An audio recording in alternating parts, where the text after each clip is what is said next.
A 7-year-old boy walked up to a biker club, knocked on the door, and said 6 words that stopped everyone cold.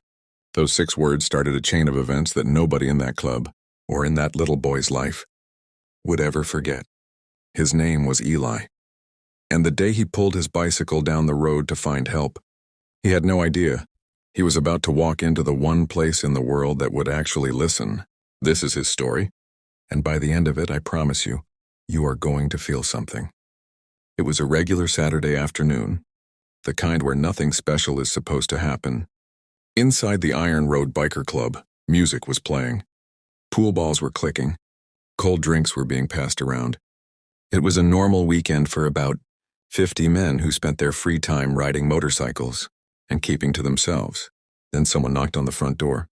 One of the bikers, a big guy named Marco covered in tattoos, arms the size of most people's legs, and went to open it. He was expecting a delivery. Maybe a neighbor. Maybe somebody lost. He opened the door and looked straight ahead. Nothing. Then he looked down. Standing there was a 7-year-old boy in a faded blue hoodie, sneakers worn through at the toe, and the most serious expression you have ever seen on a child's face. Behind him, he was pulling a small blue bicycle, the kind with colorful stickers on the frame and a little bell on the handlebar. The boy looked up at Marco and said without blinking, "Sir, would you like to buy my bike? My mommy hasn't eaten in 2 days." Marco didn't move. He didn't speak. He just stood there for a moment, this massive man, completely frozen by 6 words from a child who barely reached his waist. He crouched down slowly until he was at eye level with the boy and asked, just one question. "Where is your mommy right now?" Eli pointed down the road. "At home. She told me not to come here, but I didn't know where else to go." Now here's the thing about that moment. Eli's mother, Clara, had told him to stay inside. She didn't want her son going to a biker club alone. She didn't want him talking to strangers. But Eli had watched his mother go without food for 2 days. He had watched her give him the last piece of bread in the house and pretend she wasn't hungry. He was 7 years old, and he understood enough to know that waiting was not going to fix anything. So he took the only thing of value he owned, and his bicycle, and he walked until he found somewhere to ask for help. By the time Marco turned around and walked back inside, word had already spread. Within 2 minutes, 15 bikers were standing at the front door, all looking down at this small boy and his small bike. Not one of them laughed. Not one of them told him to leave. The music had stopped. The pool cues were down. Every single person in that room was paying attention. An older man, a retired veteran everyone called Duke, silver hair, quiet voice, the kind of man who had seen enough of life to know what actually matters, walked through the group and knelt beside Eli. "Son," Duke said gently, "we don't want your bike, but we do want to help. Can you tell us what happened?" And Eli told him everything. His mother's name was Clara. She was 29 years old, smart, hardworking, doing everything right. 3 months before that Saturday, her landlord, a man named Victor, had started collecting her rent in cash. No bank transfers, no official records, just cash and a smile and a handshake. When Clara later asked for documentation, the receipts were gone. Victor looked her in the eye and told her she owed 6 months of back rent. He threatened eviction. He used legal language she didn't fully understand to make her feel like she had no options. And if that wasn't enough, in the same week, her ex-boyfriend had accessed her bank account and emptied it. Everything she had saved. Gone. And then he blocked her number. Clara started missing work, trying to deal with both problems at the same time. Then she lost her job entirely. Then she lost her ability to buy groceries. She made sure Eli ate. She made sure he didn't see how bad things were. But by Thursday morning, she had eaten her last meal. And by Saturday afternoon, her son was standing outside a biker club trying to sell his bicycle to a stranger. Duke stood up slowly when Eli finished talking. He turned around and looked at the other men. Nobody said a word. Nobody needed to. They moved fast.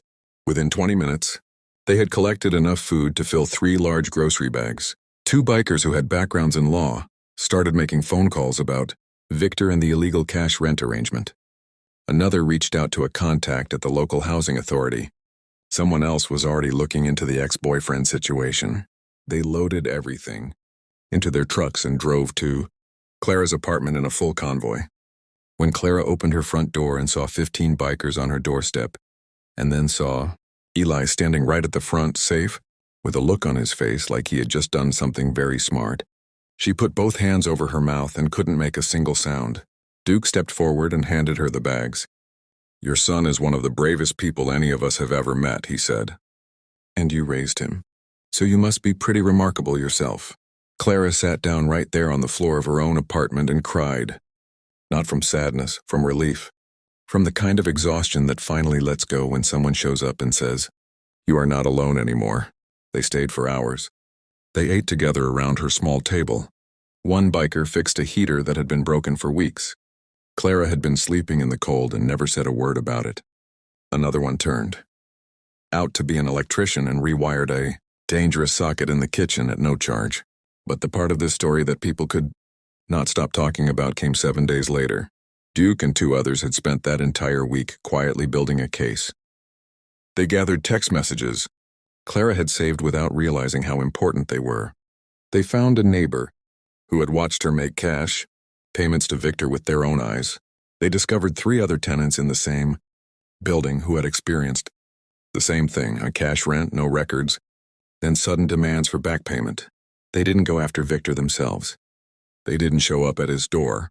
They handed everything, every piece of evidence, every name, every date, to a housing attorney who agreed to take Clara's case at no cost. Victor lost. Every payment Clara had ever made was accounted for. He was forced to pay back everything he had, taken and faced a formal investigation for how he had treated multiple tenants over several years. As for the ex-boyfriend, the police report that Clara had been too tired and too broken to follow. Through was suddenly, quietly, completely followed through with help. The kind of help that doesn't announce itself. Clara got back on her feet. She found a new job. She found a safer apartment. She got her life back. The life that 2 dishonest men had tried to take from her. And Eli's bicycle? It never got sold. Duke took it back to the Iron Road Club and hung it on the wall right beside the front entrance, right where every single person who walked through that door would see it. Below it, he stuck a small piece of tape, and on that tape, written in plain handwriting, were 4 words. "This is why we ride." A few months later, Eli came back to visit. He was a little taller. He was wearing shoes without holes. He walked in, looked up at his bike hanging on the wall, and smiled the way kids smile when they understand something without needing anyone to explain it to them. Because here is the truth that this story keeps coming back to. Clara did everything right and still got knocked down. Eli had nothing, no money, no power, no plan, and still refused to give up. And 50 men who the world had already decided were rough and dangerous turned out to be the most human people in the room. We spend a lot of time being afraid of the wrong things and walking past the right people. Eli didn't. He knocked on an unfamiliar door with nothing but a bicycle and 6 honest words, and it changed everything.